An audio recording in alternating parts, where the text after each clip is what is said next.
Meus amigos, o futebol é fascinante por causa desse tipo de partida, né, cara? Aqui estava eu assistindo esse Everton contra Manchester City. Eu nem planejava gravar um vídeo depois desse jogo, porque a tendência era que o Manchester City vencesse e a gente não tivesse nenhuma novidade a acrescentar na reta final de disputa pelo título da Premier League entre Arsenal e City. E parecia que realmente seguiria esse roteiro, né? Porque a gente teve ali um primeiro tempo bastante previsível, com o Manchester City dominando a posse de bola, criando jogadas, ocupando o campo de ataque, levando um ou outro contra-ataque de vez em quando, mas até aí fazia parte do roteiro. Tendo dificuldade para penetrar na defesa do Everton, que estava muito bem fechada, mas conseguindo abrir o placar graças à individualidade, graças à capacidade de improviso do Jeremy Doku, fazendo um golaço ali de perna esquerda dentro da área do Everton, né?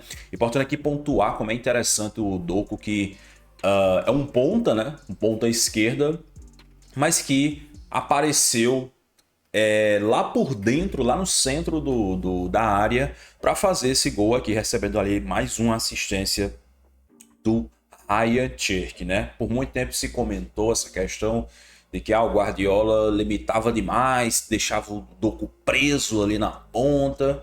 Nessa temporada não tem sido assim, pelo menos, né? Talvez ali no começo da trajetória dele no City tenha ocorrido um pouco disso, dele ficar muito preso na ponta. Mas nessa temporada a grande verdade é que a gente tem visto um City cada vez mais flexível. Acho que o Ryan Cherki é o principal exemplo disso. Foi um baita de um gol do Jeremy Doku. E assim, venhamos e convenhamos, as fragilidades do Everton estavam muito claras. E o que parecia era que no segundo tempo, cara, era só questão do City manter um pouquinho o ritmo ali e eles iriam conseguir construir uma vantagem até um pouco maior para assegurar essa vitória. Mas aí entra um problema que eu já tinha comentado sobre isso nas minhas redes sociais quando eu falei sobre a vitória do Manchester City contra o Burnley. Lembra? O City jogou contra o Burnley, ganhou de 1-0. E era um jogo que era para o City ter feito mais gols, ter sido mais incisivo, ter sido mais preciso, e ele não conseguiu ser. Lembrando que a gente está num campeonato que ainda pode ser decidido no saldo de gols, e naquela época tinha ainda mais possibilidade de ser decidido no saldo de gols. E o City não conseguiu fazer mais de um gol no vice-lanterna da Premier League. Daí eu comentei ali que assim, cara, esse City ele pode até ganhar a Premier League, mas tá muito claro que ainda não é um City à altura do que a gente se acostumou a ver na época do Pep Guardiola. É um City que não consegue ter o mesmo controle dos jogos, é um City que não consegue ter a mesma letalidade, principalmente, mesmo tendo um jogador extremamente letal no seu ataque, que é o Erling Haaland, mas não é um time que passa tanta confiança. Eu acho que todo mundo concorda que o City só chegou nessa altura desse campeonato, ainda podendo ser campeão, por causa da grande bobeira do Arsenal. O Arsenal abriu 8 pontos de vantagem na 30ª rodada, gente. Não era para ter campeonato, esse campeonato já era para estar resolvido. Mas ele se abriu novamente porque o Arsenal deu muita bobeira. Mas o time do City não eles ainda podem ganhar a Premier League, tá? Mas eu sigo com essa opinião. Esse time não é tão confiável que nem ele era alguns anos atrás. E aí eu sei que vai ter torcedor do City que vai argumentar: pô, Yuri, mas esse time é mais jovem, esse time foi montado há pouco tempo, muitos jogadores ali chegaram nessa temporada ou da temporada passada para cá. Concordo com você. 100%. O City fez muitas contratações nos últimos um ano e pouco. E o Guardiola ainda não conseguiu, talvez, encaixar a melhor versão desse time. Mas isso aí é razão. Isso aí é, digamos assim, o motivo. Beleza, pode ter um motivo por trás disso. Mas isso não anula o fato. Esse time do City não é tão confiável que nem era aquele time do City que tirou a Premier League das mãos do Liverpool, que tirou a Premier League das mãos desse próprio Arsenal. Digamos, o City era De Bruyne, que é como eu costumo chamar, beleza? E assim como ele não conseguiu controlar e ser letal como deveria contra o Burnley, ele repetiu o mesmo erro contra o Everton e assim viu o jogo escapar das suas mãos, né? Vitória por 1-0 no primeiro tempo, tranquilo, e no segundo tempo simplesmente acontece um pandemônio, meus amigos. Eu acho que o termo que melhor define esse segundo tempo é um pandemônio.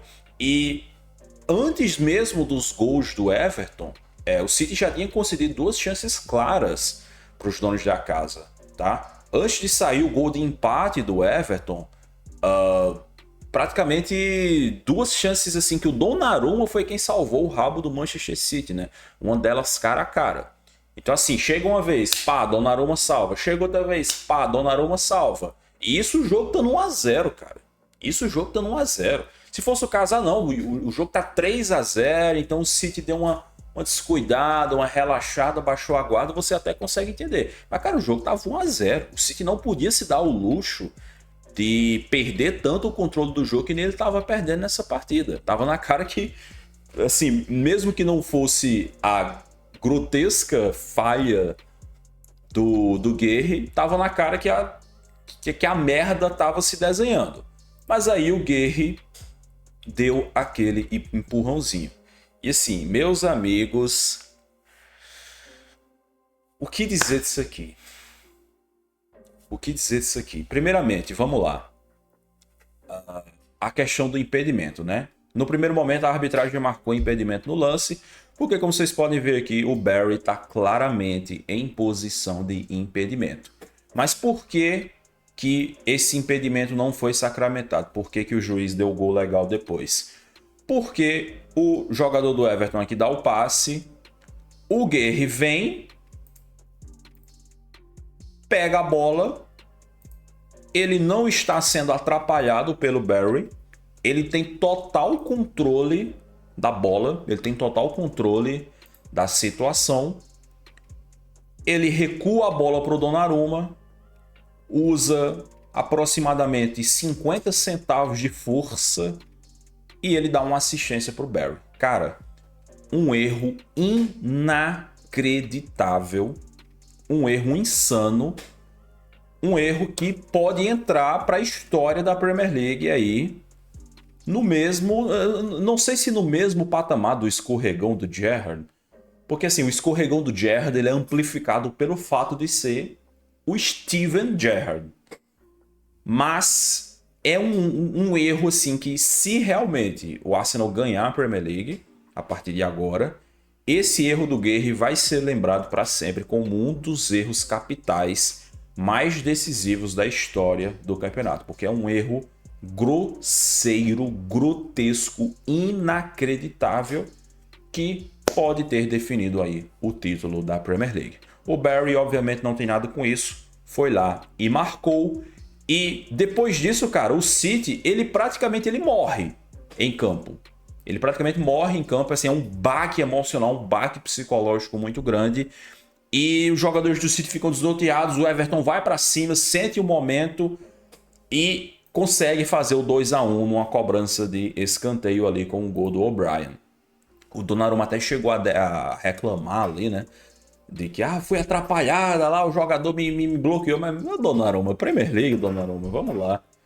Vamos lá, o que mais tinha acontecido na Premier League nessa temporada, e eu sei que vocês vão falar do Arsenal, mas não é só em jogo do Arsenal, cara. Em qualquer jogo de Premier League, os escanteios viraram uma loucura. A galera fala mais do Arsenal, mas em qualquer jogo de Premier League, os escanteios é isso aí, filho. É empurra, empurra, agarra, agarra, e a arbitragem não tá nem aí. Então, o Donnarumma foi reclamar disso aí, mas obviamente não ia dar em nada.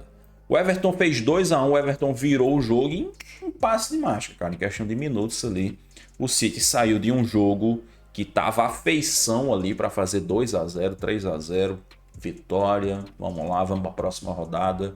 E ele saiu dessa situação para um 2-1.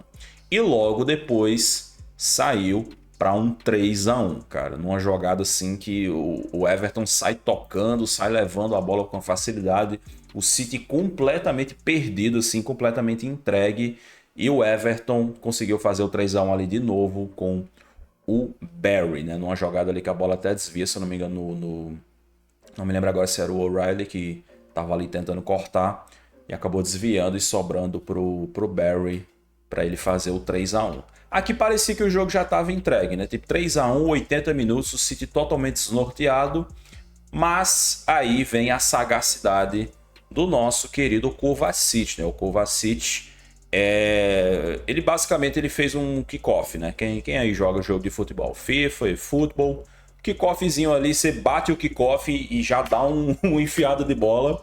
para sair na cara do gol. Foi exatamente isso que o Kovacic fez, cara. Foi uma jogada muito sagaz, porque claramente o Everton se desconcentrou. Os jogadores do Everton dormiram, devem ter pensado, ganhamos, já era, acabou.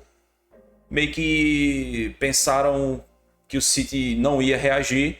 Kickoff, Kovacic dá uma enfiada de bola direta assim pro Haaland, bate o kickoff, o Haaland corre pra frente, ele dá a enfiada de bola, o Haaland sai na cara do gol, e aí você tem a frieza e a capacidade técnica do Haaland para dar uma cavadinha maravilhosa para cima do Pickford e fazer o 3-2 ainda colocando o City no jogo. E assim, da mesma forma que o City sentiu a porrada, sentiu o baque depois do primeiro gol do Everton, o Everton sentiu a porrada depois desse gol do Haaland. Porque eles relaxaram, ganhando. Pensaram que tinham ganhado e aí tomaram a porrada do Haaland e aí meio que acordaram no supapo ali, acordaram de supetão. E depois disso o City começou a ir para cima, para cima, para cima. Guardiola deixou o time mais ofensivo, colocou o Marmoush e eventualmente o empate veio em mais um golaço do Jeremy Doku, cara. Mais um golaço ali, era o último lance do jogo, né? Já tinha até estourado o acréscimo. Cobrança de escanteio, a bola vem parar no pé do Doku e ele faz um golaço batendo de chapa para vencer o Pickford. Curiosamente, com a assistência do Guerri, né? Não é uma puta de uma assistência, mas a bola tava ali com o Guerri rola pro Doku, o Doku carrega e bate para fazer o gol. Dá pra dizer que o Guerri se redimiu? Obviamente não, né? Obviamente não. Mas enfim, 3-3, dos males o menor. Pelo menos o City conseguiu salvar um ponto, mas o resultado ainda é terrível, cara. E aí agora como é que fica a questão da pipocada, do Butler, né? Como é que fica? Porque passaram aí as últimas semanas dizendo que o Arsenal pipocou. Eu só sei uma coisa. Se é o Arsenal fazendo o que o City fez hoje, meus amigos, o que iam estar falando de pipocada não está escrito. Dá para chamar o que o City fez hoje de pipocada também? Enfim, eu vou deixar esse debate aí para vocês nos comentários, tá certo? Qual é a situação agora, meus amigos? A situação agora é que o Arsenal é a única equipe que depende apenas de si para ser campeão. Antes desse resultado, as duas equipes dependiam apenas de si. Tanto o Arsenal quanto o City dependiam apenas de si para ser campeão, porque o campeonato estava sendo definido no saldo de gols. Inclusive, o Arsenal venceu o Fulham por 3-0, tá? Deu uma ganhadinha aí em saldo. Você vê aqui, ó, o Arsenal tá com 41 de saldo. Não sei se está dando para ver muito bem na imagem aqui, que tá meio cortada. Mas o Arsenal tá com 41 de saldo e o Manchester City está com 37 de saldo. Então, 4 gols de saldo de vantagem para a equipe do Arsenal. Mas nesse momento o saldo sequer importa, porque o City está atrás do Arsenal, mesmo se considerar que ele vença o jogo a menos, né? Que ainda tem isso.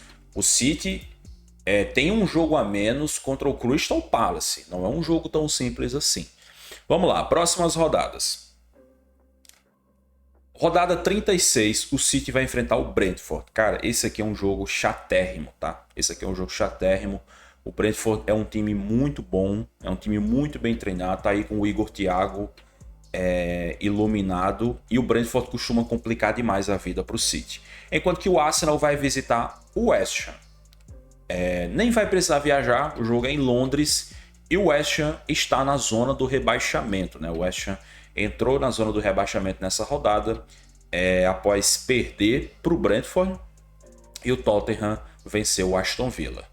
Aí, 37ª rodada, o Arsenal vai enfrentar o Burnley, o vice-lanterna, e o Manchester City vai enfrentar cadê aqui? O Bournemouth, fora de casa. Mais um jogo duríssimo. Cara. Bournemouth fora de casa.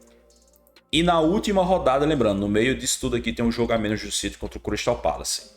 Na última rodada, o City recebe o Aston Villa, que, dependendo do que aconteça na Europa League, né, eles têm que reverter contra o Nottingham Forest.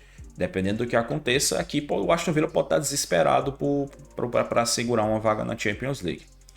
E o Arsenal visita o Crystal Palace, jogo complicado.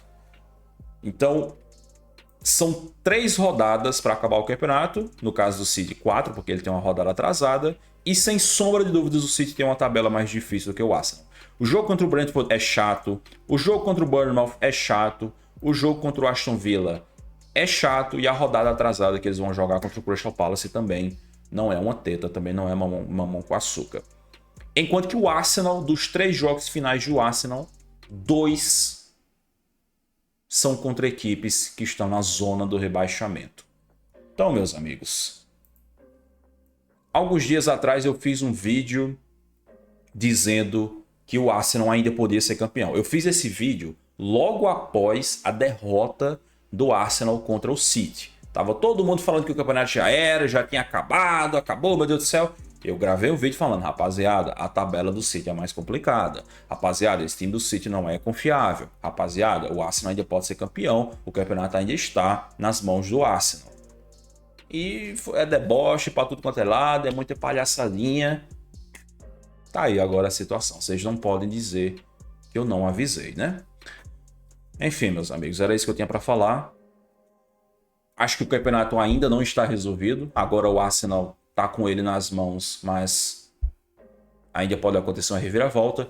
Mas hoje eu diria para vocês que é 75% que o Arsenal vai vencer a Premier League, tá? Obrigado pela sua atenção. Manda aí nos comentários a sua opinião e nos vemos no próximo vídeo. Tchau, tchau.